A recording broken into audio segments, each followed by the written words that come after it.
बघूयात महत्त्वाची बातमी। 2024 लोकसभा निवडणुकीच्या पहिल्या 2 टप्प्यांमध्ये किती मतदान झालं त्यानंतर भाजपाची चिंता वाढली। 400 पारचा आकडा गाठण्यासाठी 2019च्या तुलनेत मतदानाची टक्केवारी वाढणं गरजेचं आहे। म्हणूनच आता भाजपानं नवीन गेम प्लॅन आखलेला आहे। काय आहे हा प्लॅन पाहूयात या रिपोर्टमध्ये। पहिल्या 2 टप्प्यात भाजपला कमी मतदान, प्रचारासाठी भाजपाचा नवा गेम प्लॅन। प्रत्येक टप्प्यात घेणार प्रचाराचे वेगळे मुद्दे।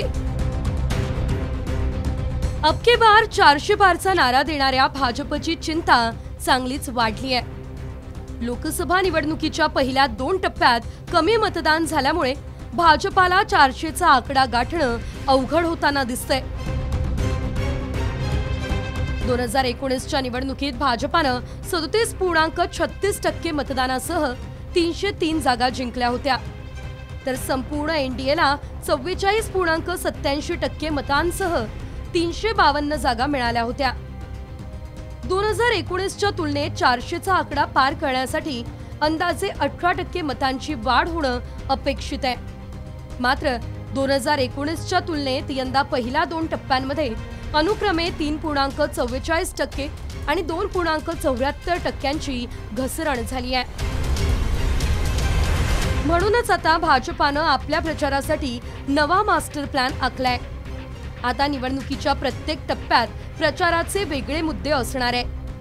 आता भाजपकडून प्रचारासाठी सबका साथ सबका विकास ऐवजी हिंदू मुस्लिम विषयाला धरून सामाजिक तुष्टीकरणावर जोर दिला जाणार आहे। गोल ले लेंगे, सबको वितरित कर देंगे। और पहले जब उनकी सरकार थी उन्होंने कहा था कि देश की संपत्ति पर पहला अधिकार मुसलमानों का है। इसका मतलब ये संपत्ति इकट्ठी करके किसको बांटेंगे? जिनके ज्यादा बच्चे हैं उनको बांटेंगे। याशिवाय मतदारांना घराबाहेर काढण्यासाठी भाजपानं प्रचाराची नव्यानं आखणी केली आहे। मतदान वाढवण्यासाठी भाजपानं संघटना सक्रिय केल्या आहेत। बूथ कमिटीच्या सदस्यांना घरोघरी मतदानाच्या चिठ्ठ्या वाटण्याच्या सूचना दिलेल्या आहेत। मतदारांना घराबाहेर काढून मतदान केंद्रापर्यंत नेण्यासाठी स्वतंत्र तयारी करण्यात आली आहे। 2 टप्प्यांमध्ये मतदान घटल्यामुळे भाजपाची चिंता वाढली आहे। आता पुढील टप्प्यांचा अंदाज घेत भाजपा प्रचाराच्या रणनीतीत बदल करेल। मात्र संघटनेच्या जोरावर 3ऱ्या टप्प्यात मतदानाचा टक्का वाढतो का हे पाहणं महत्त्वाचं ठरेल।